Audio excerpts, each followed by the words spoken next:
Hello, Night Nation. Trey Strelko here. Welcome into the Sons of UCF Live. Adam is here. So is Leo. And Leo, you're doing a better job of returning this week than, say, Ithiel Horton.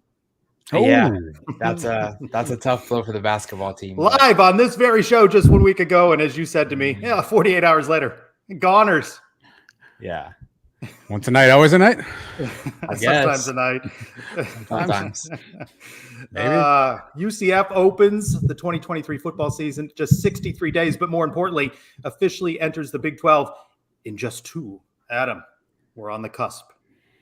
We're on the countdown, Trace. It's starting to feel real, starting to see a lot of chatter out there. I'm getting hit up by a bunch of podcasts who now want to learn about UCF and welcome us to the conference. So it's starting to feel real. I know we have a big event we'll talk about in a little bit, but a long wait, the hard work of many comes to fruition on July 1st. It's such a cool thing to be a part of.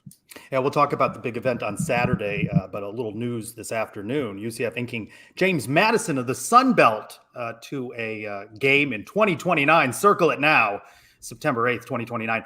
By the way, we're now that school that's paying $1 million plus to get one of these G5s to come to the bounce house. UCF Board of Trustees earlier today officially approved the Cure Bowl being played in the bounce house this coming December. Seemed to be a conflict where they've been the last couple of years at the home of the Orlando City MLS team. And Big 12 home opener versus Baylor, that's sold out. And then announced today, the West Virginia game on homecoming sold out. So 2 of the 6 home games already sold out. There you can see, back to what you were saying, Adam, there's enthusiasm, excitement. People are getting ready for this. Yeah, it's going to be a lot of fun. Obviously, season tickets already sold out. Now it's cool to see these individual game tickets sold out. Look, the opportunity to welcome some teams to the bounce house for the first time. It'll be cool. It's one of those moments we'll all say who was there for the first conference home game against Baylor. And so it's cool to be a part of that. Homecoming always fun, obviously, Spirit Splash. So let's sell out the other ones and make sure that we pack the bounce house and let our new friends who are coming over from the West and I guess the East get to learn a little bit more about why we call it the bounce house. Leo, what do you think? 2 games sold out. Will they sell out officially the other 4? I sure hope so. I would like to see the other 4 sell out just because, the UCF fans have been asking for this for so long, and the wait's finally over. I think it's time to get some Power 5 atmosphere into the bounce house. Power 5 atmosphere. Yeah. Oh, easy, Leo. So That's big. Power 5 energy. No, I get it. It's been some times where the bounce house. It's only certain select games that the American fills up, but I think they will. I think that the opponents, Oklahoma State coming to town, I think they'll travel. So I'm hoping to see those sell out as well. Yeah, again, July 1st, officially UCF in the Big 12. Michael, Emptiness 4. Are you ready for Burger U Party this weekend? Of course, the Big 12 block party. Brits Bunch, Kingdom NIL, and the Sons of UCF sponsoring that 12 to 6 at Burger U. You guys are both going to be there. Sure will. Wouldn't miss it, Trace. It should be a lot of fun. I don't know what to expect, but let's just go hang out, have a couple of drinks, enjoy the day, spend time with fellow Knight fans. 12 to 6, if you can make it out for a little bit. We'd love to see some people. Kingdom NIL involved, maybe some players stopping by. We're still working out some of the kinks on that, but again, come hang out, celebrate, have a cold one with your fellow Knight Nation, and let's all have some fun on July 1st. Kingdom talking about having some auction items as well, I saw in their post on social media this week. So that's something to look forward to. Well. We'll talk about that again a little bit more in the show this Saturday at Burger U on the campus. As I was on, you were talking about doing shows. I was on the 10-12 show where they welcomed in BYU, Cincinnati, Houston, and UCF, each of the schools represented by a podcast host or a show host. And I talked about how UCF football started in just 1979. We're just in the 44th year. Covering this team since 1999 is Brandon Helwig, publisher at the rival site, UCFsports.com. We welcome him back to Sons of UCF Live. Brandon, hello. I'm doing great. Thanks for having me again, guys. Just getting ready for, midnight, July 1st, when it all becomes official. Is this a black tie affair over at the Helwig mansion? Not really, no. Black tie would be the furthest thing that I would wear. But, I'm trying to spruce up my backdrop a little bit. I changed the angle of the camera. I printed up the Ryan O'Keefe picture, if you see that in the background. So that's finally up. There you go. Covering the team since 1999. Take us back then. Where was UCF at that point? What was the coach? What was the conference? when you first started covering the team? Well, when I first kind of jumped right into UCF, obviously that was the early days of being a Division 1A independent. And, you know, just like it has been the last few years, probably the biggest topic that, you know, created fan fervor on message boards has been conference realignment. Back then it was, you know, UCF administration would talk about, you know, joining the Big East. That was what you heard about in the late 90s. And, you know, maybe UCF people kind of thought maybe they were too good for Conference USA. And then there was, you know, the Sun Belt was trying to get formed, and UCF kind of felt they were too good for that league, and eventually had to join the MAC. I guess that was The official MAC. late 2001. And Did you go on those road trips? 2002. No, actually, that's one thing. I was pretty young back then. Really couldn't afford it. They were too far. You couldn't drive it. I used to drive to those games, like, you know, Georgia and Auburn and Alabama and Florida. I went to all those games. You didn't wander around Michigan, the multiple No, I wasn't going to directional drive Michigan to Indiana schools? to Ball State or Western Michigan or, you know, wherever the heck UCF was playing. But yeah, I mean, it's a long time coming when you kind of look at the journey and the different, you know, between, you know, the MAC, the Conference USA, I mean, even those early days in the Trans-America Athletic Conference that. Oh, now you're pulling out the names. Yeah. I mean, it's just crazy just to see how far everything has come in these, you know, 20 plus years.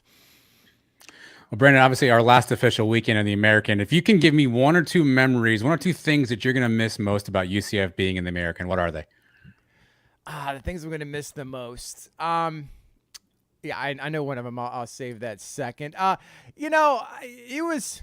I will have fond memories of the time in the American. You know, I think everyone, you know, when the invitation was there, everyone was kind of, you know, hoping it would be considered, you know, a quote unquote BCS conference because they had the automatic qualifier bid. And, you know, that's kind of when the, you know, verbiage changed between, you know, Power 5 and BCS, and they weren't going to have the automatic qualifier anymore. But I know I was excited about joining the league.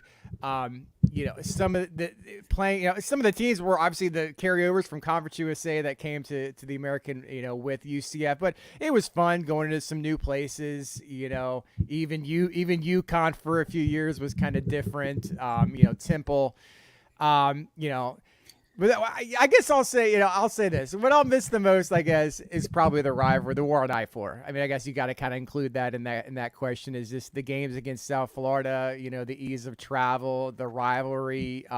You know, obviously there's been a lot of that since the Tampa Bay Times story came out the other day. But I will, if you kind of lump USF in with the American, I will miss that aspect. Brandon, covering the team for so long, you know, us media guys, nobody will know this more than you. Kind of seeing the media presence and the media coverage of UCF since you started. How much has it grown? How much have you seen it grown from conference to conference, and now jumping and making that leap into the Big 12? Do you think we're gonna have that media presence? Let's say, you know, SEC powerhouse has. You know, can we work our way up to having that media coverage? What do you think about that? Well, when I just kind of look at the evolution of UCF through the years, you know, media coverage, you know, how much the fan base is engaged, how much they care, because and there's still a long way to go. I mean, UCF hasn't arrived just because they're going to have the Big 12 label on July 1, but just kind of looking at some of those early days of, you know, how one thing I always remember, and this was one of the first UCF games my first UCF game I ever went to was beginning of 1996, but I remember the home opener of 1997, which was right after UCF had gone on the road. They went to Ole Miss, South Carolina, and Nebraska. And if anyone kind of knows anything about the general history of that season, you know, UCF led at halftime at Nebraska, which is just something you didn't do back then. Nebraska was a true powerhouse. And I mean, there's a lot of buzz, national publicity. They were calling UCF the best 0-3 team in the nation. And UCF's home opener was in the fourth week of the season against Idaho. I mean, I don't know how the heck they scheduled that, but Idaho was coming to the Citrus Bowl. And the whole community, this was really the first time I saw it. The whole community, Orlando, Central Florida alumni, I mean, they really showed out in full force. At the time, it was an attendance record. I think it was like 41,000. You know, they didn't have enough ticket windows. People were lined up, and this game had already started. People couldn't get in it. That was kind of before you buy your tickets on the internet, I guess. But And that kind of showed me, and I didn't have a lot of perspective at that time, but that kind of showed me of what this program could be when, the alumni, the community, Central Florida got behind it. And we had examples of that, in the years that follow. But I was young when I got goosebumps just looking around the Citrus Bowl and seeing how much everyone was supporting really a team that really hadn't accomplished anything at the FBS level at that point. And, it's just amazing to me to see how the program has grown through the years.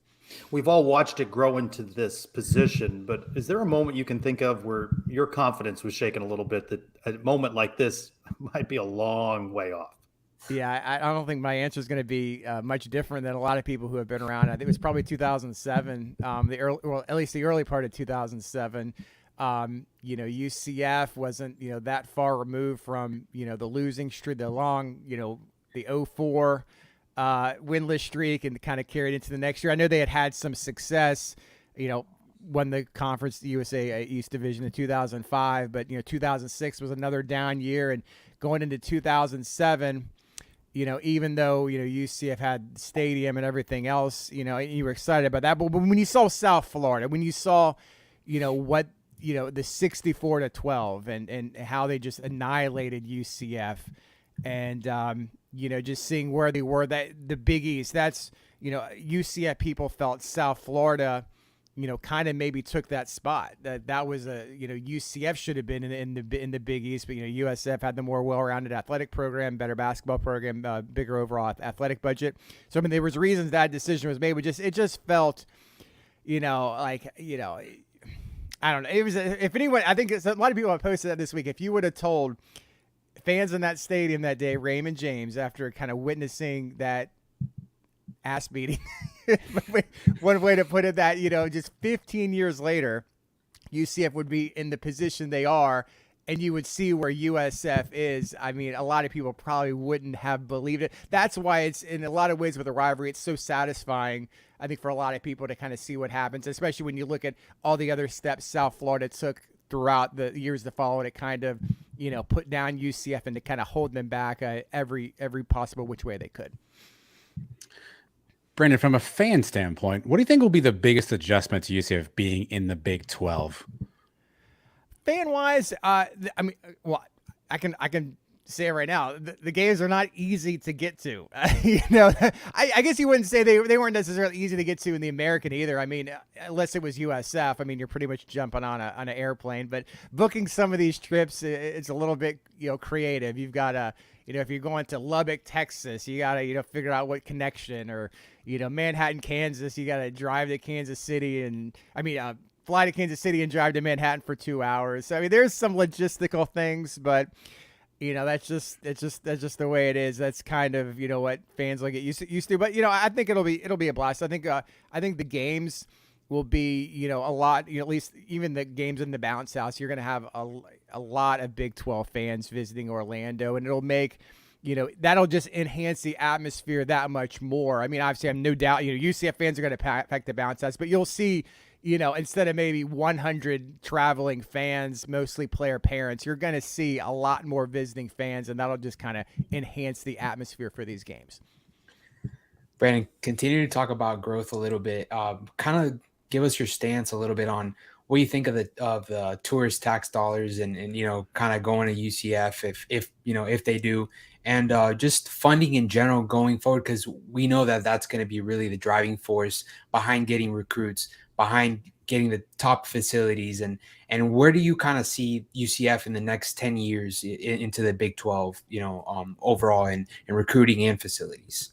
Yeah, I mean, when you look at the tourist development tax, which obviously the UCF just gave a presentation a couple weeks ago. I mean, if you look at the law and how it's written and how the money can be spent, I mean, obviously, they spend it to drive tourism. I mean, Orange County Convention Center obviously is going to get the lion's share of whatever the money is. But if you look at what's actually going to bring in people, I mean, there's going to be a lot of, like I just said, there's going to be a lot of traveling Big 12 fan bases that are, coming to Orlando. They're going to be booking their, week-long vacations. They're going to be going to Disney World. They're going to be, playing golf or whatever. And I mean, UCF to me is just as deserving as, some of these other, groups that, made presentations. Does the Citrus Bowl really need a roof? I mean, unless they're going to host the national championship. Does. I mean, I don't know. That's insane to me. How much is that going to cost? I mean, if you're going to host a national championship game in college football, that's in January. I mean, it's going to be cooler weather and the game kicks off at 8:00 anyway. Like, what do you need a roof for? I don't know. But when you look at how the money can be used, I mean, I think UCF is deserving as anyone. I mean, it would be a huge boon, obviously, to what UCF needs to do, because that's the one thing where, UCF hasn't been making Power 5 revenue distribution these last 10 or 15 years. So facilities are lagging behind. And now there's so many more demands. If you want to be competitive, you're telling your donors, now we need you to, donate to our collective so we can have the best roster. So there's a lot of obligations that UCF has. So if they could get even just a little bit of the ask, from the tourist the development tax, I mean, obviously that would be huge for UCF. So many big moments along the way that we talk so much about. What's an underrated moment or two for you? I mean, we know about Black Friday against the Cows and the Peach Bowl, but what's a moment that we just don't talk about as much, but was big along the way?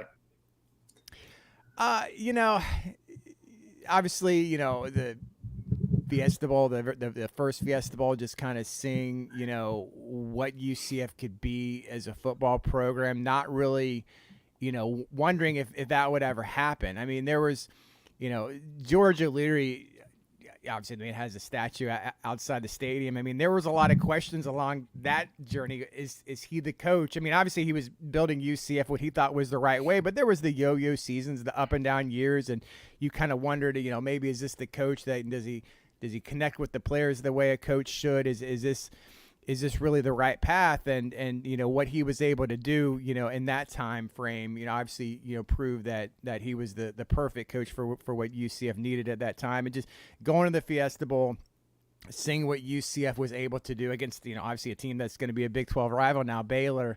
That was the first time I think I felt UCF was big time and kind of had the potential. I mean, you always kind of felt it, but that was the first time you really saw it. And, that kind of cemented in my belief that, UCF was worthy of being, considered, a Power 5. So at least, a peer of many of these. I think O'Leary would use the term check cashers for a lot of these Power 5. So UCF was really no different, fan base wise, talent wise, on the field. Obviously, they had to grow to get to that point, but that was probably the biggest moment when you look at the last 20 plus years. Obviously, the second season of Frost and perfect season 2017. Sure, that one was great too, but I think the first time they did it by winning a BCS Bowl was kind of the biggest kind of landmark thing for me. Coach O'Leary's statue on campus says "Coach." When you get your statue, what's your one word that goes in, I don't think I'm getting a statue. I don't know. But I'm looking at. Hey, don't estimate the people in the dungeon raising money to do that. So what's the word that's going to go below your name? I have no idea. Brandon, I don't know. But there was a good point right here. Someone mentioned the Liberty Bowl win against Georgia. Yeah, that's kind of like, for me, that would be an honorable mention, because that was a big one too. The SEC opponent, winning that first bowl game, that was a big moment too. Big Daddy. Brandon, you've obviously been covering the team a long time. You got a lot of memorabilia in the shot we see, but I know you also always try to find some unique stuff. Do you have a favorite piece of UCF memorabilia that you cherish or that you think is kind of unique that maybe no one else has? Let's rifle through your office there. Yeah. I might have go on a tour, to, Brandon. I might have to reach over. I might have to. That's happened before on this show. That's fine. Now, don't worry. Go out of frame. That's fine. It's fine. If Robert, you're watching, Brandon's on. There's charitable dollars. He's wandering around. This is why you tune in, folks. 8 to 9 Thursdays.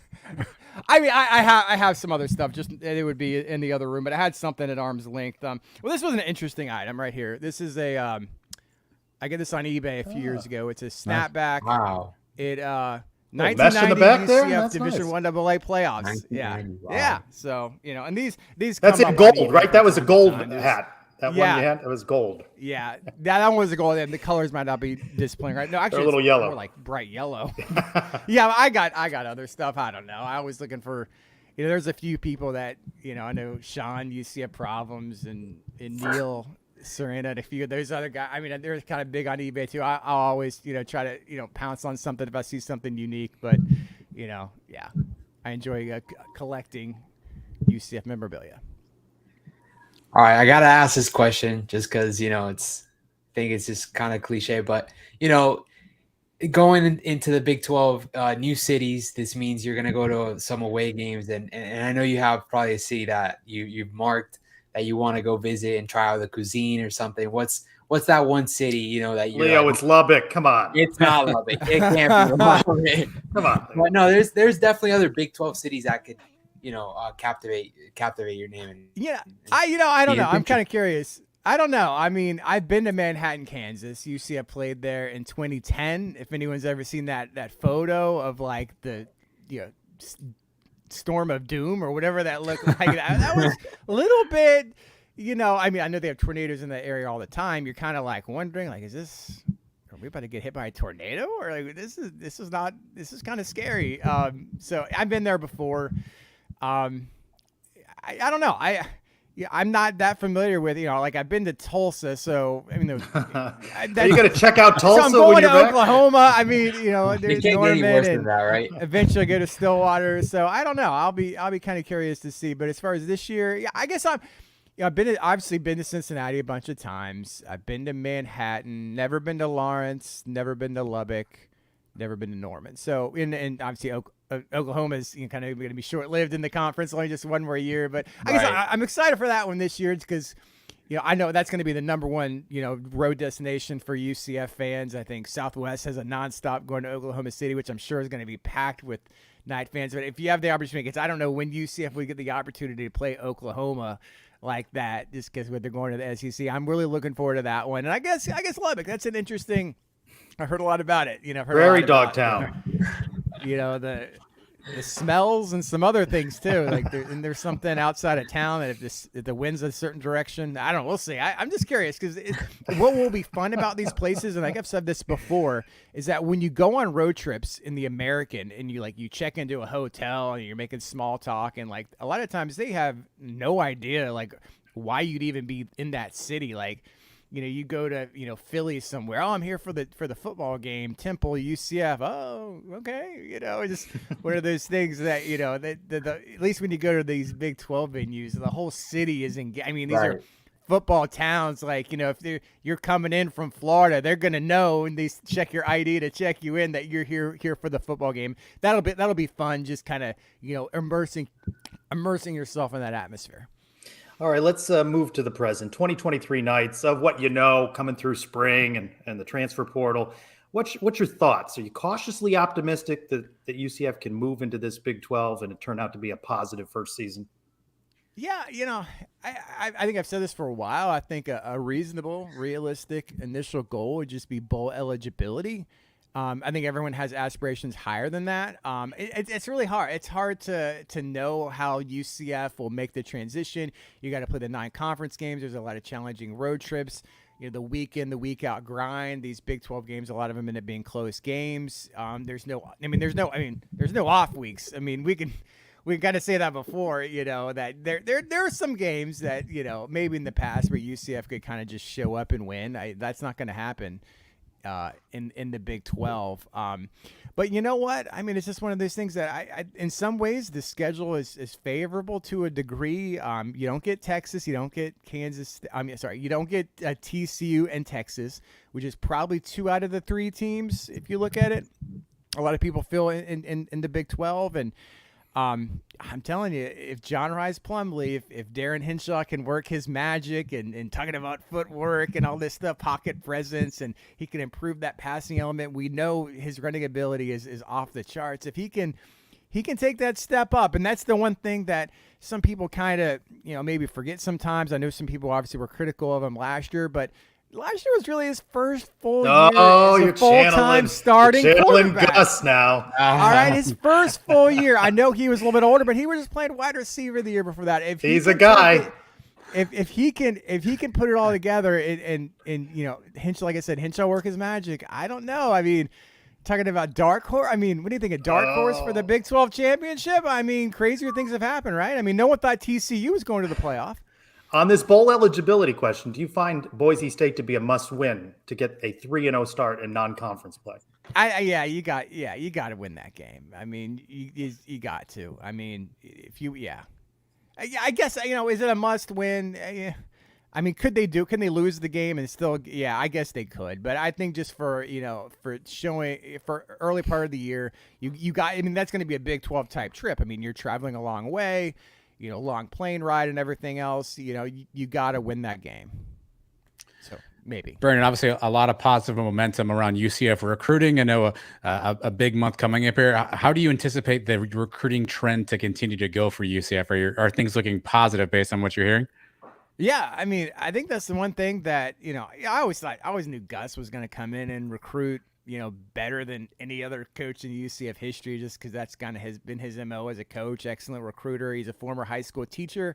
He knows how these kids kind of, react and kind of can connect with the kids and stuff. But that's the thing that I think is sort of, to the college football community, maybe the recruiting media community and everything else, that I think what they've been able to do in getting some of these visitors and stuff, I think over the last month has kind of told everyone that UCF is going to be a major player in recruiting.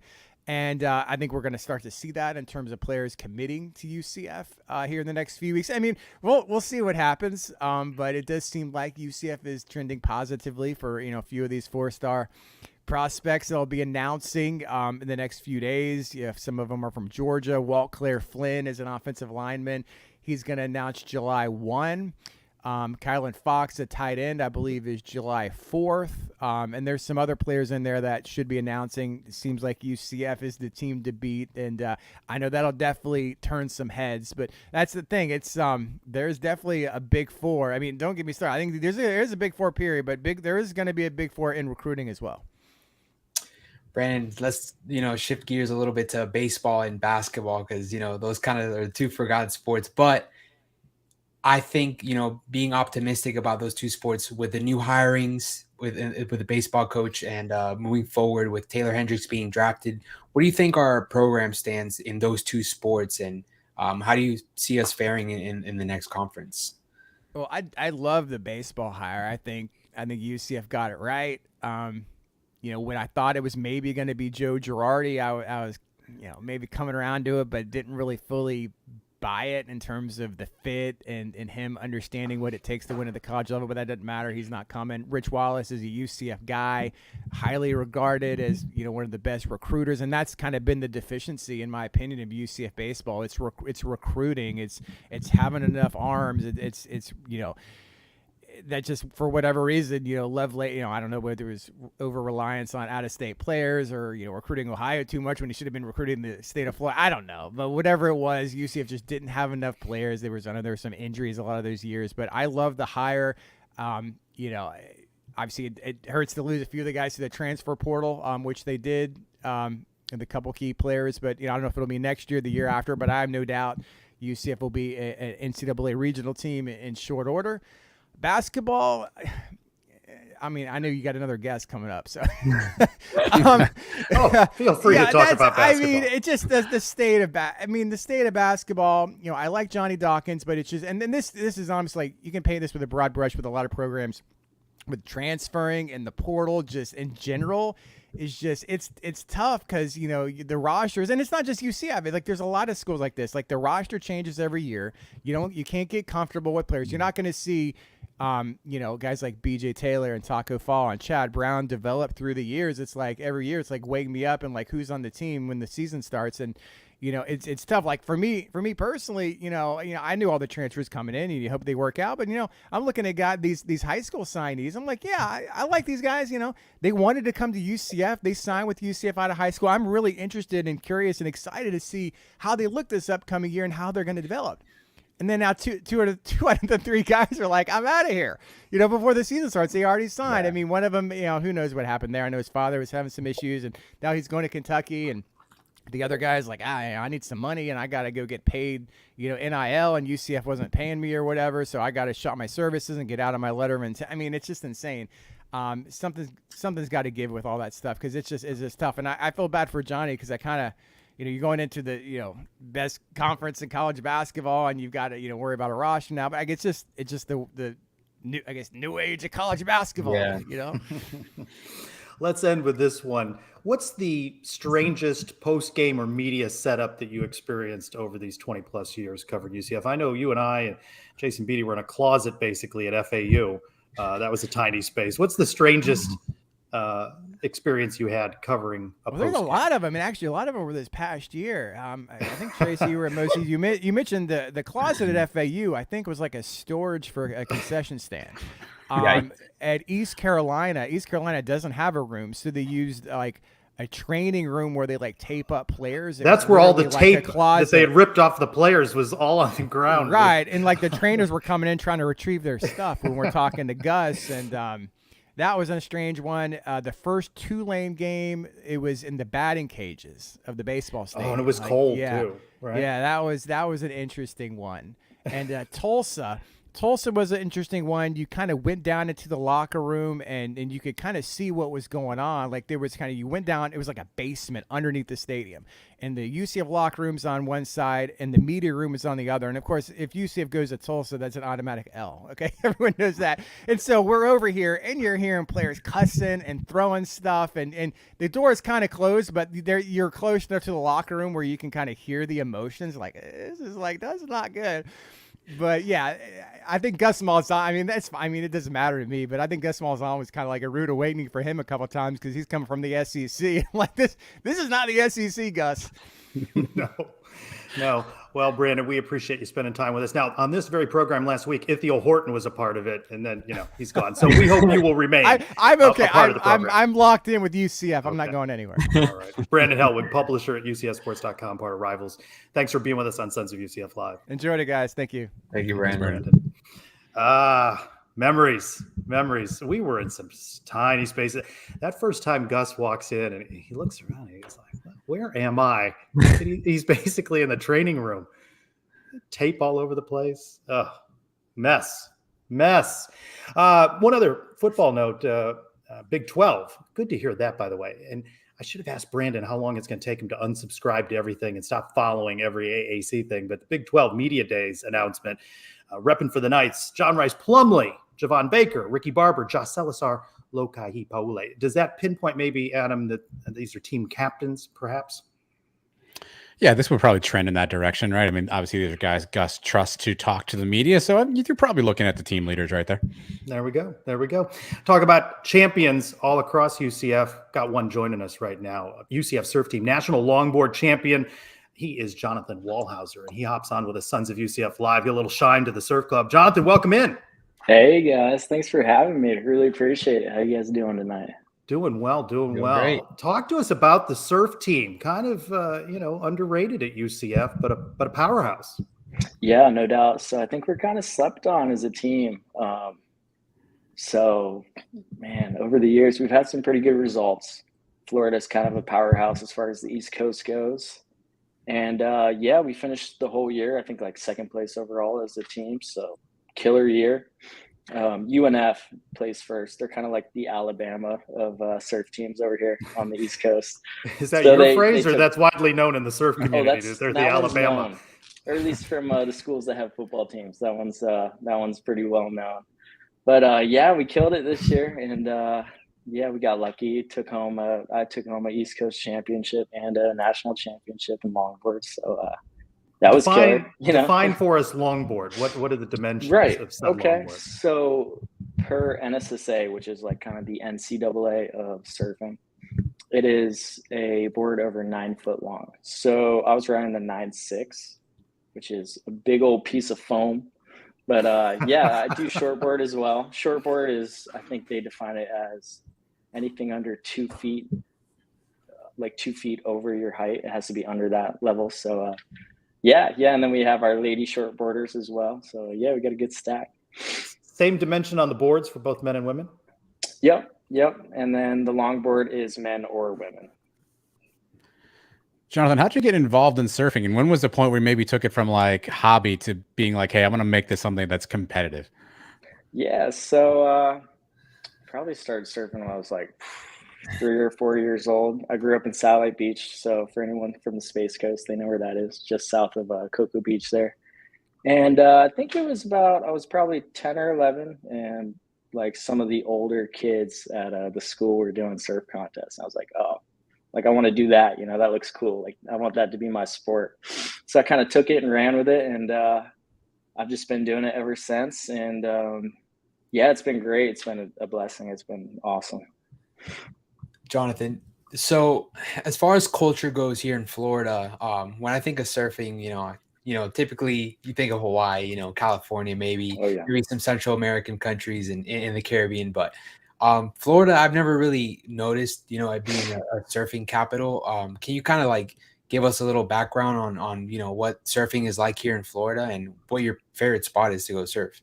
Yeah, so to put it short, it's tough. It's rough. The Atlantic does not get nearly as much waves, especially the Southeast, as somewhere like Hawaii or California or even like the Northeast. But yeah, we make it happen. This time of year is when things start ramping up because we start getting those hurricane swells, and we'll get a couple good. He smiles as he gives the forecast here. That could be a problem. That could be a problem.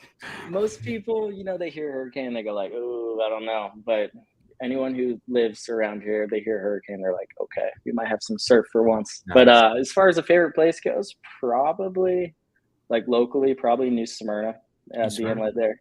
You got to dodge some sharks, but it's worth it. You get a couple waves, but yeah. I mean, we're definitely like I think a good comparison would be like California is like the Power 5 type of thing, and Florida is like FCS, But yeah, we make it happen. There's definitely some sleeper surfers out here, especially at UNF, and of course, Kelly Slater grew up in Cocoa Beach, so he's a Space Coast guy. And he's the best to have ever done it. So, results don't lie, Right. What's the diciest weather that you have taken the board out into? Oh, man. I don't think there's a level of weather that I haven't. There's growing up right next to the beach. I grew up about 2 blocks away from the beach. Like any type of weather, I don't mess with the lightning. That's the one place I draw the line. But anything else, sharks don't bother. Sharks, but yeah, lightning.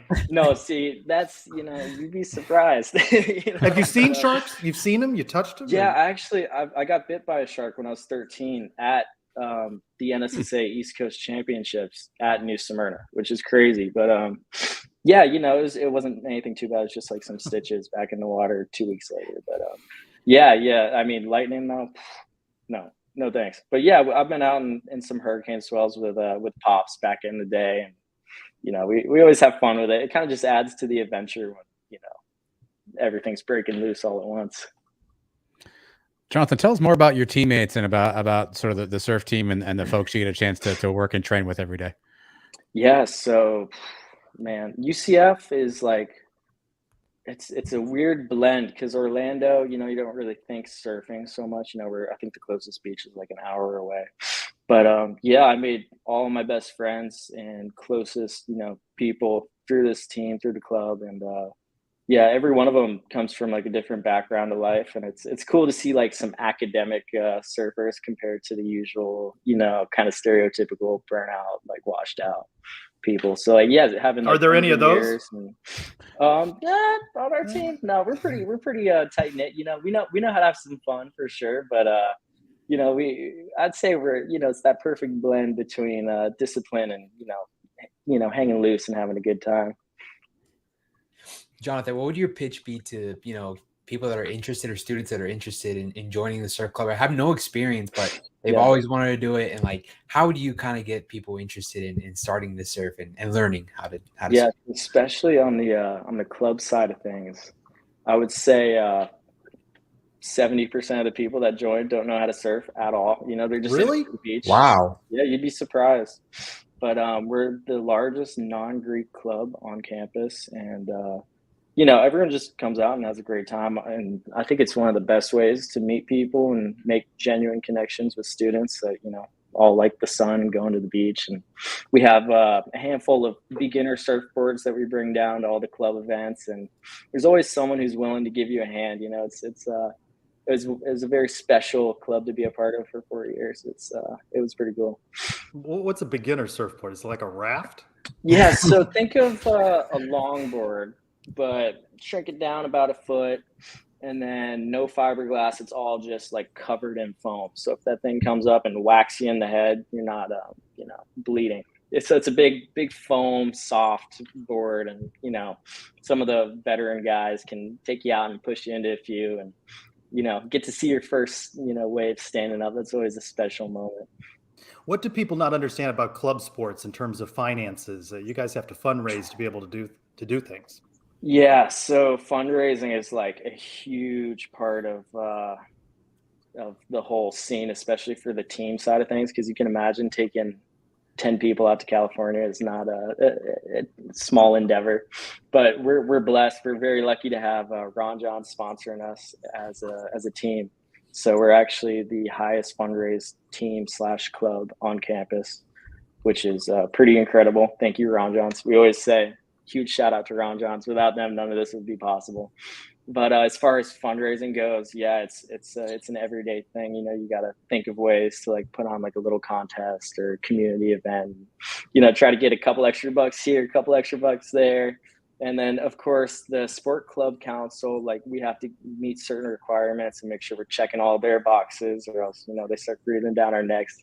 So there's a lot of dimensions to it, and to keep everything running is not an easy task, but it's worth every single second of effort for, what it comes down to at the end of the day, which is, making some of the best friends that I could have ever asked for, and getting to compete and travel and do all that cool stuff in college, and then more than anything, this is where we edge out UNF. We have a football team.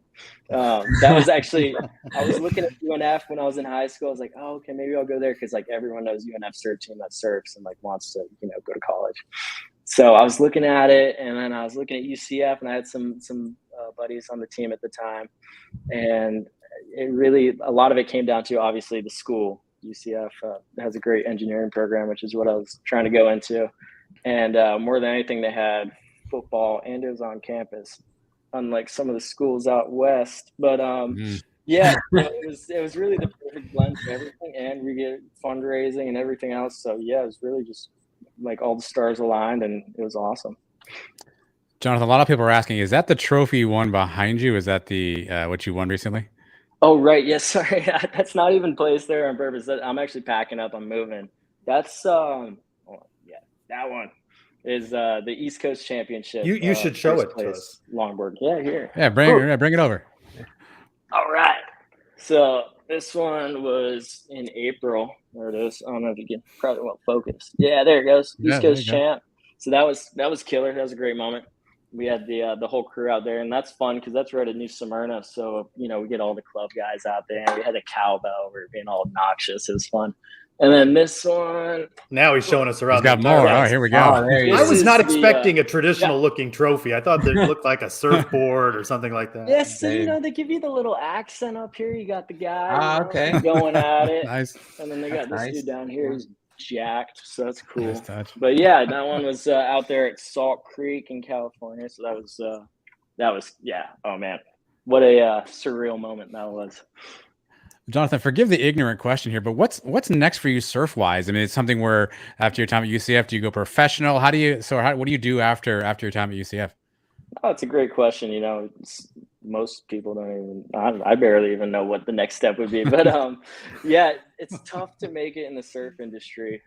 It's not like a super, it's not like baseball or football where there's a ton of money being poured into it. It actually kind of struggles at times, but yeah, I'm going to continue to do some like longboard, like pro-am contests, which are like amateur contests where you can make a little money. But yeah, next year when the qualifying series for the World Tour comes up, I'm going to try to do a couple of those events because I'm pretty remote with the job I got. So I can kind of, pull some strings, flex some time around. So, dream scenario, I do well at a couple of those. And then if you do well at the qualifying series, you can take the next step up into the World Tour, which would be insane. But, one step at a time. Next year I'll try to get into a few qualifying events and see how that goes. When would be the next UCF surfing event, and where could students go if they're out at the beach? Where can we go watch you guys? Yeah, so as a team, so there's kind of like two levels. The club is like anyone can join, no experience necessary. You just got to kind of enjoy the beach. I feel like that's a good baseline, and absolutely anyone can do that. Anyone who's enrolled in a class, that is, and that will be like the very first week, so this week here in the fall. Okay. And we do a ton of I should say they will, because I just graduated, but they'll do a ton of tabling events. There's like a few at the RWC, the big gym right up there. And then there's a couple in the student union. Like that first 2-week time frame, there's just tons of tabling events, and UCF, the surf team and club will be out at all those. And the best way to stay in contact with the club is through our Instagram. It's at Surf UCF. So it's just UCF Surf, just reversed. Can't miss it on there. And as far as the team goes, which is we have 3 teams. It's an A, a B, and a C, kind of like tiered system. Those will have tryouts for those usually around the second weekend, sometimes the third weekend of the school year. And even if you're not sure if you'd like to compete and you're like, maybe I just want to be in the club and surf, that's totally cool. But we always encourage everyone to just do tryouts and have all the club guys come out, because it's just a hoot to go to the beach. And, that's the best first melting pot, everyone gets to know everyone event. And it's always so cool. You going to be ready for football now? Tailgate Oh scene my this gosh. fall? Yeah, I'll tell you, I cannot wait. So I actually got season tickets. Here we go. There on the other side where the smaller student section is. I'll be right up top there. So super stoked on that. I couldn't miss a game. I've never missed a game through college. Don't plan on missing one now. Super stoked on that. Big 12, that's crazy. Good deal. Jonathan Wallhauser. Little tidbit. Yes. Actually, yeah, sorry. No, go ahead. The best team in the Big 12 as far as surf teams go. You might be going, what other Big 12 surf team are there? Well, BYU actually has a surf team, and we placed ahead of them this year. So where do they placed surf? Number 12, and they were 14th, I think. That's a great question. I don't think there's much surf out there in Salt Lake, so I don't know where they're going. But they actually have some really good surfers. I don't know, maybe surfers are into the whole BYU thing. Who knew? Jonathan Wallhauser, congratulations, National Longboard Champion, Nationals Classic Surfing Association Finals. Thanks for being with us on Sons of UCF Live, and best of luck to you in your future plans. Thanks a lot, guys. Thanks for having me on. Thank you, Jonathan. All right. Rad. Stoked. What's your guys' experience with surfing? Minimal to not successful, I guess, would be how Adam, I you're near mine. the beach now, right? Minimal, but not successful. I think I've 70% of people have never done. That's a high number. I didn't expect that. It didn't work out so well for me, so I gave up. Let's go around the kingdom and then open up the mailbag. Softball welcoming in Ava Justman Jr., left-hand pitcher from Wisconsin. You like how Coach Bear, with her BAMs or booms or whatever she's doing now, she's putting out her own thing to announce transfers. So going to be hearing more from softball. Time for the mailbag. Who might it be? Hey, a guy I hear in Brian W. Peterson who might be coming on Saturday to the party. Can't confirm. It's back by popular demand. It's that time again. Time to open the Brian W. Peterson Sons of UCF mailbag. Every time. And we got a little video question to start things off. Of course we do. It's that time again. It's time for another question from 2 letters, 2 words from the Brian W. Peterson Memorial Sons of UCF mailbag. Here's the question. When it comes to Gus Malzahn, is he more sizzle or more steak? Thanks. Go Knights. Charge on. Memorial throws things off a little bit. Bad, yeah. Sizzle or steak, Adam, Coach Malzahn. I don't know what that means. I guess I'm going to go steak because I think that means he delivers, right? He's just not about the preparation. He's about the results. I think Gus has given you results, especially on the recruiting trail. So I'll go steak. I'm also hungry. I'm going to go sizzle on this. Oh my goodness. I think Gus, I think for his time at UCF, 18-9 record, probably should have been better. kind of underdelivered a little bit. He does talk a lot in the media. This past week, he's talking about a Big Four. That's a lot of sizzle. But we would like to see maybe some results where, now it's going to be harder for him. But I got to give it to him on the recruiting trail, but that's about it. Leo, he's the future of college football. All right. Black_Gold_Ed. July 1st, momentous day in the history of UCF athletics. Seems like UCF not doing a whole lot to celebrate. Of course, we got the block party at Burger U on Saturday. What do you think? Should UCF have put a little more oomph behind this? I heard rumors that there's some sort of event that's maybe sort of A-list donor-based event, but nothing from a public standpoint. And that is a bit surprising that there isn't something for UCF, for a school that likes to sort of, be out there and do some innovative things. You would have thought they would have some sort of like a fan fest or something figured out, but summer, maybe a lot of kids are away. I don't know, but it is a bit surprising. Leo, at Citro Night, when will it feel like UCF has arrived in the Power Five? Is it going to be Saturday for you, or does there need to be a game attached to it? Yeah, definitely a game. It won't hit probably till we face our first Power 5 opponent in the Big 12. So when that game comes around, that's when it'll settle in. As of right now, it'll still feel kind of like surreal. Like, are we there yet? We're not there yet. So yeah, for sure, game has to happen. Adam at Emptiness 4. Michael, is July really about to be as big as the players and recruits are hyping it up to be? Yeah, I mean, by all accounts, Brandon had said earlier, I mean, there's certainly a bunch of names that are out there where UCF appears to be in the driver's seat, somewhere in that 3 to 5 range of names. And obviously, UCF, if they can nail down some of those, that'd be fantastic. We have to hold on to them. I think that's the other thing that I would say cautiously be excited about. But obviously, we've already seen a couple of guys flip from UCF at this point as well. So there's some optimism that there'll be a nice July, and hopefully we can hold on to those names throughout the rest of the year. At Lonely Bee UCF, when Skyline finally opens in Orlando, will there be any reason to visit Cincinnati? Now, I was part of that podcast with 1012 last night, a host from each of the shows, Viva La Cats, representing Cincinnati. And he talked a great deal about all the things to do in Cincinnati. It's the gateway there. He says, move over St. Louis. Cincinnati's where it's at. So I think you should be kind to Cincinnati. They've got really good breweries. I will say that. So I'm not a big fan of the Skyline chili. Apparently, people shotgun this Skyline chili. Oh, God. Seems like a thing. At _all_night_, if JRP comes out and continues to be inconsistent this season, how many games does he have before the Boo Birds and chance for Timmy McClain or Xavier Williams, Leo? He has to be first half against Kent State. No. I mean, it's not going to happen. What I'm saying is Timmy McClain and Xavier Williams are not going to happen unless he is extremely bad. Like, JRP has to come out extremely bad. The boos are not going to do a thing, so they can keep booing. They're not going to get McClain. They're not going to get Williams. Only if JRP just has a stinker. He's got to have a stinker. So, yeah, that's my take on that. Gotcha. At Strength of Spirit with 3 questions. Adam, y'all enjoying the USF meltdown with FAU Twitter? FAU Twitter has taken it to them. It's been so enjoyable. We've handed the baton off to them, and then the American puts out a big graphic promoting who's going to own the state of Florida, FAU or USF. My, how the not so mighty have fallen.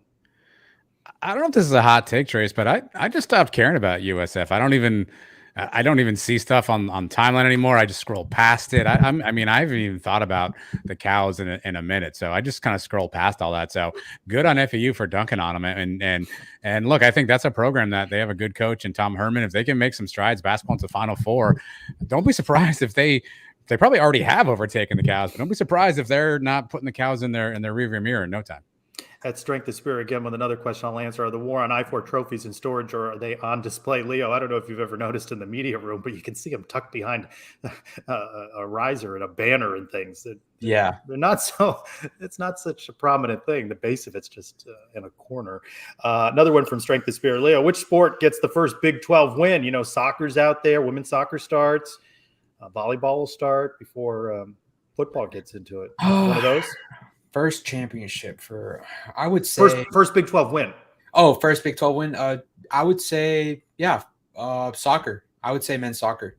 Not men's soccer. They're in the Sun Belt. Women's soccer. Come on now, Leo. Come on. Women's soccer's in the Power 5. You're angry, Leo. I don't know. I really don't know. I don't know what sport is going to get it. Women's soccer. Put me down for women's soccer. At the SOTG, Adam, in what sport will UCF win their first championship? Sounds like I should say surfing because I just heard that we're the best surfing school in the Big 12, except we got to watch out for that rivalry with BYU. BYU. So sounds like I should say surfing. At S. Morrow, how do you feel about Taylor Hendricks' fit in Utah, Adam? I mean, I feel less good about it when they just trade for John Collins, another big man who could eat up some minutes for Taylor Hendricks. So they have a plethora of big guys down there. So either they project him to play the 3 versus the 4, which is possible with his body type, and got to put some muscle on there, or he'll get kind of a redshirt year. He'll get a chance to sit the bench and learn a little bit and get some run here and there. And when contracts expire, move out. But a bit of a logjam down low. But look, here's the thing about it. If he can come in and play and make shots, his game is tailor-made for what the NBA does today. And if he can make shots consistently, play some good defense, get up on the court, he'll find some minutes here and there. Tailor-made. See what you did there. Nice. At Brian W. Peterson, Leo, what do you think will have the greatest short-term impact on men's basketball? Taylor Hendricks' selection in the NBA draft, or UCF joining the Big 12? Does just simply being in the Big 12 create some short-term impact in a positive direction? A combination of both, but if I had to absolutely choose one, it'd probably have to be joining the Big 12, just because we're going to get the funding and all that going forward. But I still feel as if Taylor Hendricks is a big impact. The only thing that changes is if we don't stick with Johnny going forward. He was the one that recruited Taylor, and all of a sudden, we're waiting for Taylor-like recruits to join UCF, especially now that we're in the Big 12. And I just don't know if that's going to happen if he doesn't stick around. But, Big 12 is forever. So that's how I see it. At Zeebel's UCF, Maddie Bejarano, Greg Lovelady, UCF Mike, and now Ithiel Horton, all once widely beloved by Night Nation, suddenly never heard from again. Is there a Sons of UCF curse forming, Adam, or something? Dun, dun, dun. More sinister. Was UCF Mike beloved? We should go back to that for a second. He's still around. Yes, he is. Beloved, though, is not the word I think most fans would use to describe UCF Mike. Look, this is compelling evidence, Zeebles. I'm not gonna lie to you. This is compelling evidence. There's not a lot I can argue here. Would have been nice if Ithiel had told us on the show last week that, by the way, UCF's going to be great. I mean, I think he even said Night Nation is going to be great. I can't wait. So either he had a really rough 48 hours, or he looked Leo and Nate right in the face and lied to them. Leo lied right to your face. Leo, from now on, when you do interviews, you have to include, "Hey, will you be here? Are you going to be back tomorrow?" You're talking about next year, but you're going to be here tomorrow? Yeah, I know that reaction from Ithiel. Did you talk to him before he came in? What was the conversation? Yeah, so when I asked him to get on camera, he looked very happy. He looked with his teammates. He was very unified with his teammates. He was genuinely happy for Taylor Hendricks getting drafted. He didn't give me no hint of – actually, I would say he was one of the basketball players that showed up late. That is one thing. Tardiness. He was not there. Yep. Yeah, he was not there from the very beginning. So, I talked to him afterwards, and I didn't see anything, but I guess that's the only thing that stood out to me. Tardiness. Gotcha. Finally, CAAC, UCF finishes its 10-year tenure in the American, 52 titles in the AAC, most in the league. Leo, who's second? Don't cheat. Did you know? No. Second would be Cincy. Nah, not even in the top 4. Houston with 45. I know, I saw that. SMU 34, Tulsa 30 titles. My goodness. The AAC. All right, one more time, guys. Burger U, Saturday, Big 12 block party, Brits Bunch, Sons of UCF, Kingdom NIL. Kingdom NIL will be out there with some auction items. We're told some players will be swinging by. Of course, a lot of people come out and hang out, a little opportunity to get together and talk about this great moment. Adam, you'll be there? Correct. What time? Yes. Yes. Leo, are we scheduling a bouncing with Leo? I am. I will be there, and I honestly can't wait to interact with other people and kind of see the reactions of people joining the Big 12 after such a long wait. It's the perspective of the lifelong fan that matters most. So can't wait. Oh, and Brian you W. can meet Peterson. the legend that is Brian W. Peterson. Yes. I heard for a small donation, he will leave your voicemail on your phone. It's that time again. Leave Trace a message. I wonder if people will come up to him and say, talk to me like this. All right, guys, it has been fun. Want to thank Brendan Helwig for sharing some memories and perspective over 20 plus years covering UCF. And Jonathan learned a lot more about Surf Club at UCF. And the final show for us in the G5 is part of the American, onward and upward into the Big 12. For Adam and Leo, I'm Trace Rolko. Go Knights! Charge on. I forgot to do that. This is Taylor Hendrickson. Thank you for watching the Sons of UCF. Third Much straight mileage out of him.